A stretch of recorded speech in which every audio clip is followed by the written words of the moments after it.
What is it like in there? At first, since I'm new to all this, so all this is new to me. It was a little uneasy because of not knowing how I was gonna blend in with the other inmates, you could say.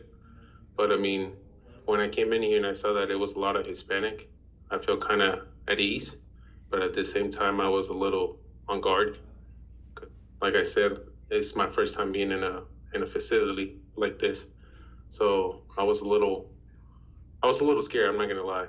Walk me through your arrest. How did that unfold? Well, I got pulled over because I was speeding. I think they were saying I was going 70 on a 55, which I mean, I'm guilty for that. I can admit that. And he pulls me over, and obviously he asks all the same questions: license, insurance, and registration. I told him I didn't have a license, but I did have insurance on my vehicle. And he asked me why couldn't I have a license, and I told him I was in the process of getting one.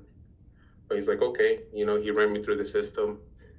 It appeared that I had a, I had a thing called driving while revoked, so that's why he arrested me. And then as soon as he arrested me, they started asking me questions about my legal status here, which I felt kind of uncomfortable, but I also feel like I needed to answer the question just to not escalate the situation anymore. So I answered the questions, and then yeah, they kept on asking me the same questions over and over and over again. So it got to the point that I got a little irritated, but I couldn't let my emotions take control because it was just going to escalate the situation farther than it needed to be. And that entire interaction, are we talking 15 minutes, 30 minutes, I mean an hour? Like what? No, no, I was there. They had me there for over 2 hours in handcuffs, Just on just the standing there. side of the road? Yeah. And so you answer all these questions, you're trying to keep your cool. What happens next? Then obviously they got a hold of ICE, and the same questions that the officers were asking me, the ICE agent was asking me over the phone. He kept asking the same question, but I knew what he was doing. He was trying to make me stumble on my answers so I can say something else that to incriminate myself. And then after he got irritated because I kept saying the same answers, he just told take me in, take me in, and just hold me in there until they came and picked me up. So then they brought you to, you were detained, and eventually ICE comes and picks you up. What was that interaction like? When ICE came and picked me up, that officer he was very friendly, to be honest. I wasn't expecting him to be that friendly, but he was really friendly. The whole interaction when he came and picked me up and took me to their office, it was pretty smooth. It was very nice, that agent. At any point, once you were interacting with ICE, did they present you with options as far as what you could do next? Did they show you a sheet and say, here's where you can voluntarily depart, or here's how you can walk me through that? They did. Yeah, they did. So I was there for a few minutes, and then the supervisor of that office came in and talked to me, and like you said, gave me those options of either voluntary leaving the U.S. or staying and fighting for my case. But he was really aggressive in that sense. He wanted me to sign the voluntary departure. What does aggressive look like? Huh? What does aggressive look like? Just on the way that he was talking to me, like kind of like the way that he was expressing himself. He wasn't like physically aggressive or anything. It was more like the way that he was expressing himself made me feel like he was being like coming at me aggressively. If that makes sense. So you obviously didn't sign that voluntary. No, I didn't. No, I didn't. What was behind the decision to go ahead and move forward with actually fighting your case? Because you had to make a decision in a quick amount of time. Yeah, I was able to to make a phone call while I was in their office, and obviously my wife told me not to sign anything. And then another thing that made that made me not sign that sheet of paper was that I don't have any family in Mexico. All my family is here. So if they were to send me over there, I have nobody. And I've been in the US since I was 5, so I have no idea how life is in Mexico. So that was another factor that made me not sign the paper that they gave me. And let's talk about the fact that you came in, you said at 5 years old, not 6? 5 or 6, Okay. around there. Yeah. And you applied for DACA. Yeah. I think, you mentioned your wife, and she's a U.S. citizen, right? Yeah, she is. Someone might wonder, hey, he's married to a U.S. citizen. Why is he in this position? Why hasn't this been figured out? What would your response be?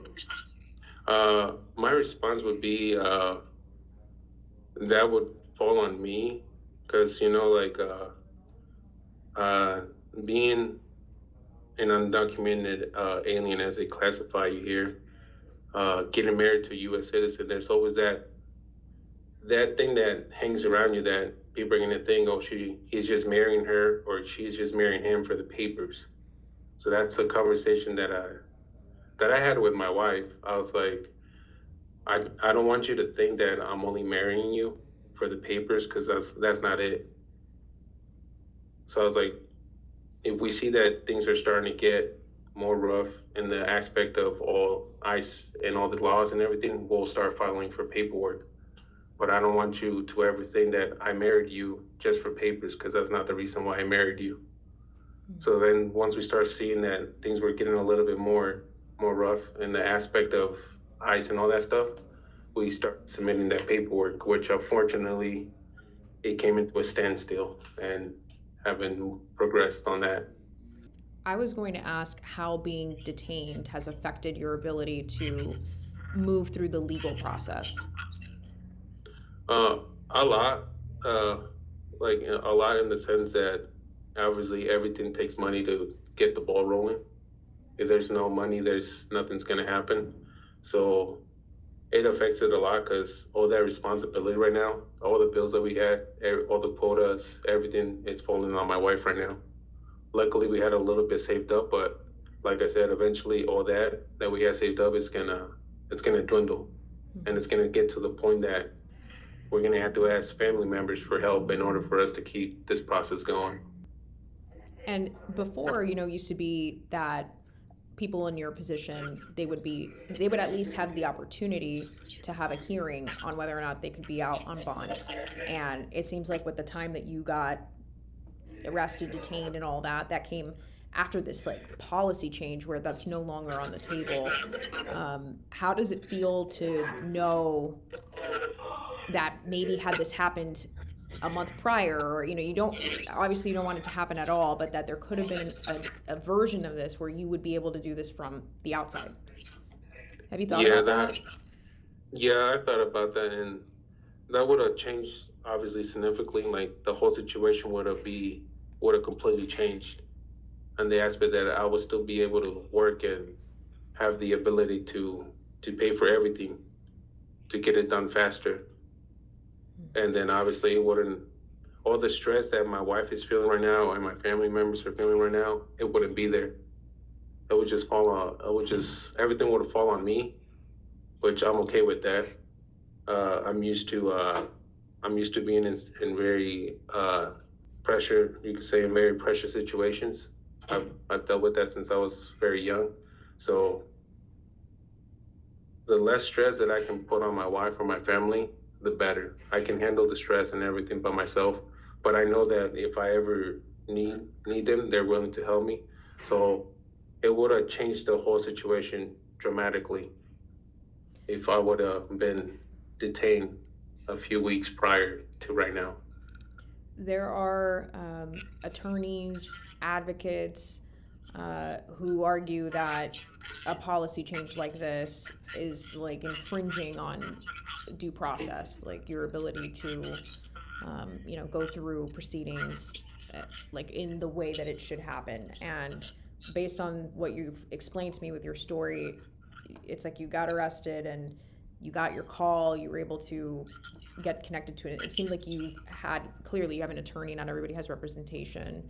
Mm-hmm. You are making your way through proceedings, but with help on the outside, really being able to get that done. So I'm spelling all that out to ask you, how much does that ring true for you, that you feel like I am getting due process in this, or I am not getting due process in this? I feel like I am. I am getting. I am gonna get.